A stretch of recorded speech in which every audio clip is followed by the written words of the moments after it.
Bonjour et bienvenue à tous dans cette nouvelle vidéo consacrée à la CNV, la communication non violente. Alors, je vais vous raconter une blague qui illustre un petit peu les problèmes, les difficultés que l'on a dans une communication classique. C'est une femme qui trouve que son mari passe trop d'heures au travail, donc ça l'embête parce qu'elle ne le voit pas assez, ils n'ont pas assez de moments de discussion, d'intimité, elle se sent un petit peu seule chez elle. Donc elle lui dit écoute chérie, tu passes trop d'heures à ton travail, il faut vraiment que tu travailles moins.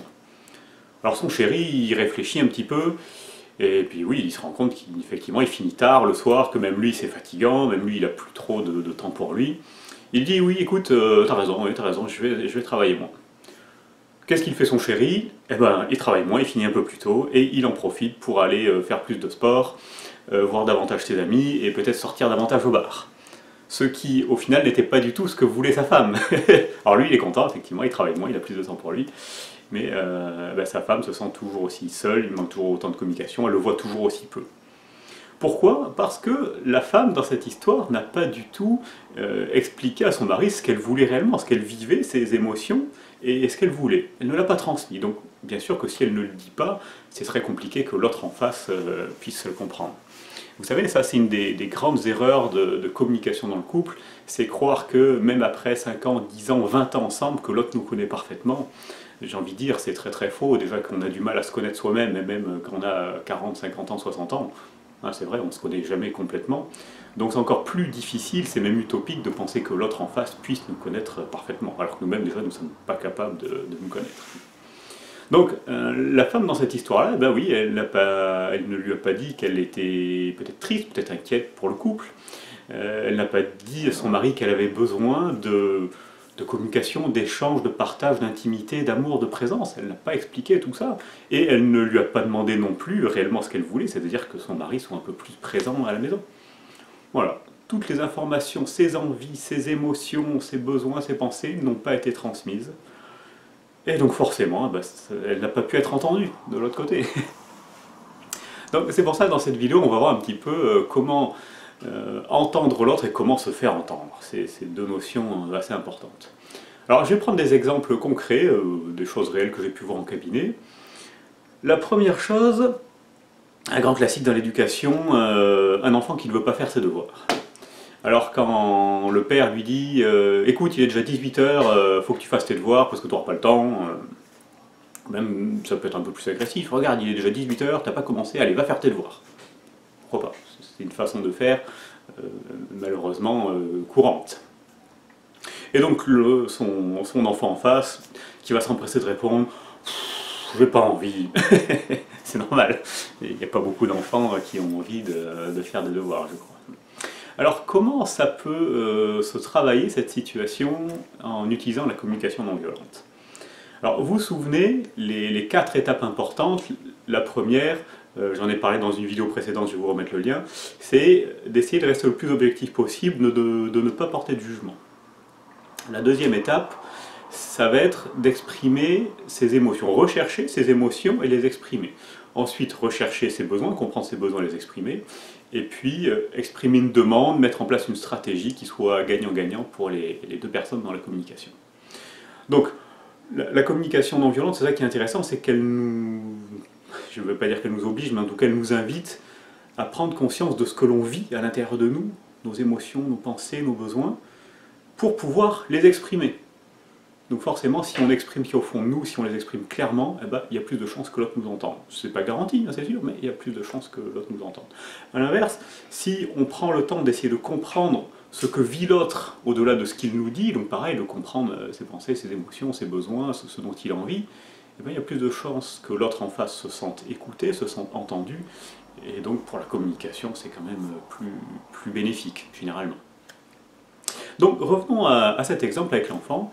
Eh bien peut-être que le parent ou le père dans ce moment-là, il aurait pu dire tiens effectivement, quand je vois qu'il est 18h, donc là factuel, quand je vois qu'il est 18h et que tu n'as pas commencé tes devoirs, voilà, très factuel, émotion, je suis un petit peu inquiet, parce que je ne sais pas trop si tu auras le temps de faire tes devoirs, et je ne sais pas trop si tu auras le temps de faire bien tes devoirs.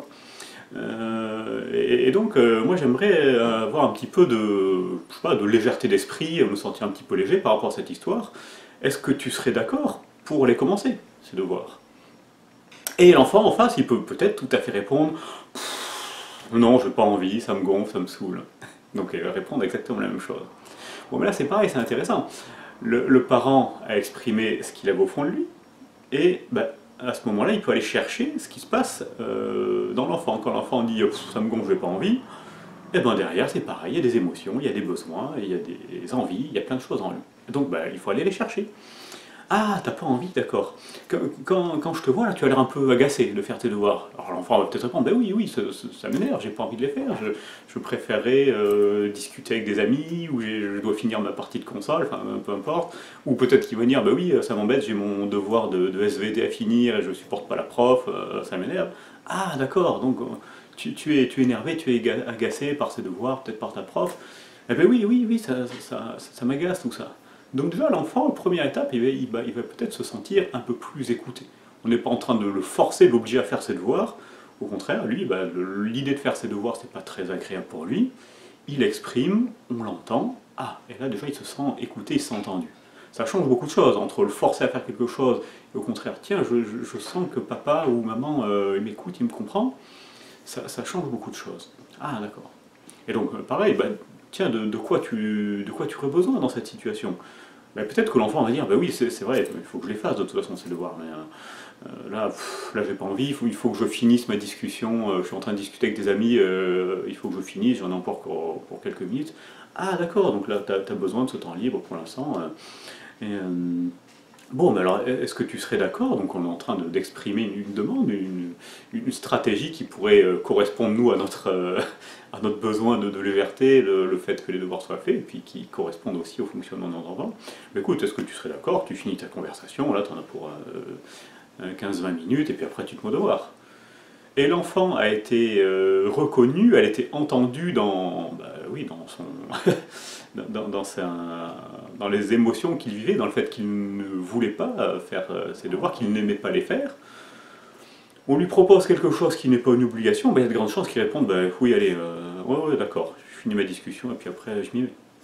Par exemple, peut-être qu'il faudra négocier un peu plus, mais si à chaque fois on essaye nous d'exprimer nos émotions, nos besoins, nos envies, et qu'on va essayer de comprendre chez l'autre ses émotions, ses besoins, ses envies, et ben, encore une fois, il y a beaucoup plus de chances que la communication se passe d'une façon optimale.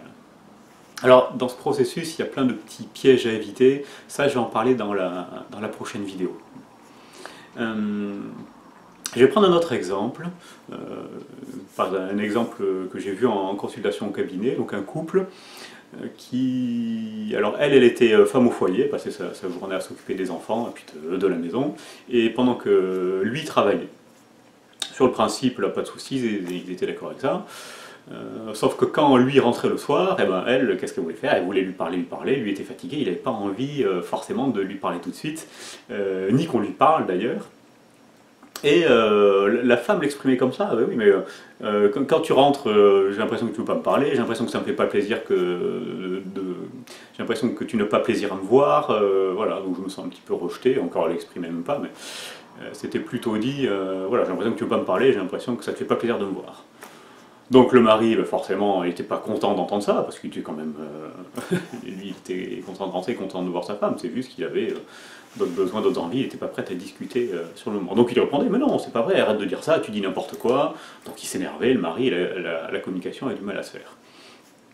Et son mari, du coup, ben lui, quand il rentrait, il disait, bah oui, regarde, dès que je rentre, tu me sautes dessus, tu me parles de plein de choses, moi j'ai pas la tête à ça. Donc un petit peu énervé, et chacun campait dans ses positions, c'est-à-dire, moi quand je rentre, tu me sautes dessus, tu me parles tout de suite, je suis pas disponible, ça m'énerve. Et la femme, oui, mais toi de toute façon tu veux pas me parler, t'en as rien à faire de moi, quoi. En gros, je simplifie un peu, je caricature un petit peu, mais c'était ça. Et pareil, dans cette situation, eh ben, ce qu'ils vivaient au fond d'eux n'a pas été exprimé dans un sens comme dans l'autre. La femme peut-être tout simplement expliquer quand son mari rentre et qu'elle voit effectivement qu'il n'a pas envie de parler. Écoute, chérie, quand tu rentres le soir et que je vois que tu t'en vas tout de suite regarder la télévision, ou que tu mets sur ton téléphone, ou que tu vas prendre ta douche, voilà, quelque chose qui soit factuel, encore une fois, eh ben, je suis un petit peu triste, je suis peut-être un petit peu agacé aussi, donc expression des émotions, parce que, ah ben, tu comprends, moi je m'ennuie toute la journée, je vois personne, donc j'ai un besoin, c'est quoi le besoin? De communication, peut-être d'amour, d'intimité, de relation, peut-être un besoin d'ouverture sur le monde aussi, si elle passe la journée enfermée dans sa maison, eh ben, oui, ça lui fait du bien de discuter, d'échanger avec une personne extérieure, voilà, pour s'ouvrir un petit peu sur ce qui se passe dans le monde. Donc elle avait tous ces besoins-là. Et une fois que ça a été exprimé comme ça, eh ben, son mari dit ben oui, je comprends, effectivement, elle passe sa journée toute seule. Moi, le premier, si j'étais toute la journée à la maison, juste à m'occuper des enfants et à faire le ménage, à m'occuper de la maison, je pense que je m'ennuierais, je pense que j'aurais besoin également de partage, de communication et d'ouverture sur le monde. Donc une fois qu'elle a pu exprimer clairement ses émotions, ses besoins, ce qu'elle avait en elle, eh ben, forcément, le mari, oui, il comprend, il n'y a pas de souci avec ça. Et le mari, bah pareil, s'il exprime clairement ce qui est en lui, écoute ma chérie, dès que je rentre, tu commences à me parler tout de suite, moi, je suis désolé, j'ai encore la tête à moitié dans le travail, je suis fatigué, je suis pas prêt, là j'ai pas la disponibilité mentale pour écouter, pour qu'on me parle, pour répondre à des questions, même pour parler de mon travail de la journée alors que je viens de le quitter, j'ai pas envie de me replonger dedans. Donc oui, dès que je rentre, là, tu commences à me parler, eh ben, je suis un petit peu agacé. Et oui, c'est vrai que je suis un petit peu agacé, j'avoue, parce que eh ben, moi, j'ai besoin d'un moment de repos, de détente. J'ai besoin de me libérer un petit peu le cerveau. Et donc, c'est pas du tout que j'ai pas envie de parler. C'est pas du tout que j'ai pas envie de te parler. C'est pas que je suis pas content de te voir. C'est juste que j'ai besoin d'un sas de décompression. J'ai besoin d'un moment de détente. Et certainement qu'après, je vais être plus disponible pour te parler, pour t'écouter, et j'aurai plaisir après à t'écouter. Donc tiens, est-ce que tu serais d'accord, donc l'expression de la demande et donc de la stratégie à mettre en place, est-ce que tu serais d'accord, quand je rentre, tu me laisses 20 minutes, une demi-heure, je me repose, je me vide la tête et tout ça, et après je serai vraiment disponible pour toi. Et donc la femme, ah ben, oui, elle vient de prendre conscience que c'était pas lui qui l'a rejeté, qu'il n'avait pas de souci avec la communication. Donc oui, cette solution, oui, oui, d'accord, d'accord. Par contre, ben, elle exprime aussi dans une envie qu'elle a. Elle dit, bah, écoute, moi j'aimerais bien quand même que quand tu rentres, qu'on se fasse au moins un petit bisou, qu'on se prenne dans les bras, même que quelques secondes, voilà, qu'on ait un petit moment de partage. Et après, toi tu fais ta vie, tu te reposes, moi je te laisse tranquille, et puis après on dialoguera plus tard, on fera notre soirée ensemble plus tard. Et donc le mari dit, bah oui, c'est vrai que tu as raison, quand des fois je rentre, je prends même pas le temps de te faire un petit bisou, comme je suis trop fatigué de ma journée, oui. Oui, oui, ça va, parce que moi aussi, finalement, je me prive de ce petit moment, ce petit bisou, ce petit moment d'intimité avec toi, c'est vrai que je m'en prive, et c'est dommage pour moi, c'est dommage pour nous deux. Donc oui, t'as raison, oui, oui, je suis tout à fait d'accord, moi ça me va, quand en rentrant, voilà, je te fais un petit bisou, un petit câlin, on passe un petit moment à deux, là. Après je me repose, et après on aura vraiment du temps pour nous deux. Donc ça s'est réglé très simplement. Voilà, dire ce qu'il est au fond de soi. Émotion, besoin et l'envie, ce que l'on voudrait, la façon dont on voudrait que ça se passe de la meilleure façon possible, pour les deux, hein, c'est pas juste pour soi, c'est pour les deux. Donc vous voyez, c'est ça qui est intéressant dans la CNV, c'est qu'elle oblige à nous connecter à nous-mêmes, savoir ce que l'on vit vraiment, ce que l'on veut vraiment, et aller l'exprimer. Et à l'inverse, si l'autre en face n'est pas formé à la CNV, ce qui est très courant dans les relations, et bien d'essayer de comprendre ce qui se passe dans sa tête. Tiens, au-delà des mots, si la personne dit tu fais pas attention à moi, qu'est-ce qu'elle vit la personne? Mais peut-être qu'elle exprime de la colère, peut-être de la peur, de la tristesse. On va lui demander, tiens, quand tu dis ça, tu as l'air agacé, ou tu as l'air en colère, tu as l'air triste. Eh bien oui, oui, l'autre va répondre. On essaie de lui proposer, on essaie de lui montrer qu'on l'écoute, qu'on essaie de la comprendre. Donc forcément, la personne en face, eh ben, ça va lui faire du bien, forcément, elle va s'ouvrir un peu plus. Donc voilà, nous on recherche ce qu'il y a au fond de nous et on l'exprime. Et si l'autre n'est pas formé à la CNV, eh bien on va essayer de chercher ses émotions, ses besoins, ses envies, ce qui correspondrait à lui, à la situation, ce qui correspondrait à tous les deux. Donc voilà, ça c'est fondamental dans la CNV, chercher à se comprendre et à exprimer clairement ce qu'il y a au fond de nous, chercher à comprendre l'autre et chercher à mettre en place une solution qui soit gagnant-gagnant pour les deux personnes. Et comme je dis souvent, finalement, c'est une forme d'amour, ça. On essaye de ne pas juger l'autre, pas se juger la situation. On essaye de le comprendre, on essaye oui, de tirer vers l'eau, de faire en sorte que ça se passe de la meilleure façon possible. Ben, oui, c'est l'amour. La CNV, pour moi, c'est une notice un petit peu pour l'amour, pour apprendre à aimer l'autre. Alors voilà, là ce sont deux exemples simples, on va dire. Il n'y a pas eu de soucis, il n'y a pas eu d'accroc. Je vais vous expliquer dans la vidéo suivante, voilà, il y a plein de petits pièges dans lesquels on peut tomber. Il faut faire attention. Des fois, c'est pas toujours aussi simple que je vous l'ai exprimé là, mais en tout cas, si déjà dès maintenant vous faites cet effort, cette démarche de chercher en vous voilà, émotion, besoin, et exprimer quelque chose qui va correspondre aux deux, ça va déjà faire beaucoup de bien dans la communication, dans la relation. Alors ça c'est valable dans le couple, c'est valable avec les enfants, c'est valable avec les amis, c'est valable dans le monde du travail, partout où il y a une interaction, partout où il y a un dialogue, une discussion, ça marche très très bien. Et même de façon plus large, j'ai envie de dire, même avec notre environnement, avec la nature, toutes ces choses-là, on peut chercher à comprendre pas forcément les émotions, mais que la nature, l'environnement a aussi des besoins, et que la nature, l'environnement, on peut aussi la traiter d'une façon qui soit gagnante-gagnante pour nous et pour elle. Voilà, c'est de l'amour au sens large. Donc je vous invite à appliquer ça le plus possible, restez factuel, exprimez vos émotions, exprimez vos besoins, les rechercher, hein, parce que très souvent on ne sait même pas ce qu'il y a au fond de nous d'ailleurs, donc il faut déjà les chercher pour les comprendre, pour pouvoir l'exprimer, et chercher à mettre en place une stratégie qui soit gagnant-gagnant. Comme vous dites dans la vidéo suivante, je vous explique toutes les petites nuances, tous les petits pièges qui sont assez fréquents, et voilà, comme ça vous aurez toutes les clés en main pour mieux communiquer. Allez, je vous souhaite une très bonne journée et je vous dis à bientôt pour la prochaine vidéo. Bye bye.